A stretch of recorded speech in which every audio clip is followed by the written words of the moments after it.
తులారాశి వారు తులారాశి. మనకు వీరు కూడా అంతే. నెయ్యి, నూనె, ఇతరత్ర పదార్థాలు ఇస్తూ ప్రత్యేకంగా అంటే మీరు ఇచ్చే పదార్థంతో పాటు నా రాశిరీత్యా ఇస్తున్నాను పంతులు గారు అని చెప్పి కళ్యాణంలో వినియోగించమని చెప్పండి. వృశ్చిక రాశి వారు గురువుకు అసలు బాలేడు కనుక వీరు కూడా శనగపప్పు, మరి అక్కడ వండే వంటల్లో పిండి పదార్థాలు అంటే గోధుమ పిండి, శనగపిండి ఇలాంటి పిండి పదార్థాలు కూడా వృశ్చిక రాశి వారు ఇవ్వవచ్చును.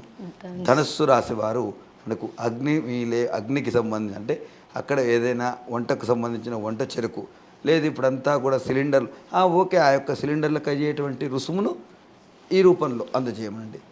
వృశ్చిక రాశి వారు, ధనుస్సు రాశి వారు. మకర రాశి వారు వచ్చేసి మనకు పళ్ళదానం చేయండి విశేషం. అంటే అక్కడ వచ్చేటువంటి భక్తులకు పళ్ళ రూపంలో లేదు మజ్జిగ ఇతరటువంటి వాటికి చేస్తే మంచి ఫలితాలు. కుంభరాశి వారు చల్లటి కుండ నీళ్లు అంటే అక్కడ వచ్చే భక్తులందరికీ కూడా కుండ నీళ్లు కానీ చల్లటి నీళ్లు ఆ రోజు దాహార్తినంతా కూడా కుంభరాశి వారు తీర్చండి. ఎందుకు అంటే గురువు శని అనుకూలంగా లేరు కాబట్టి.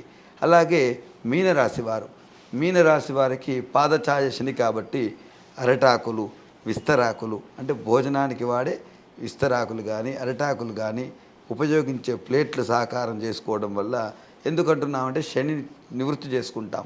తిని విస్తరాకుని ఏం చేస్తాం మనం వేసేస్తాం కదా, అలాగే మన యొక్క దోషాలు కూడా వెళ్ళడానికి అక్కడ వీలైతే అరిటాకులు లేదు వాళ్ళకి ఎక్కడి ఆ దేవాలయంలో ఏవి వినియోగిస్తే అవి నీళ్ళ గ్లాసులు వాడుతున్నారు అలాగా. అట్లాగే వీలైనంత వరకు ఆ కవర్లు, ప్లాస్టిక్ డిస్పోజబుల్ గ్లాసులు ఉన్నాయి.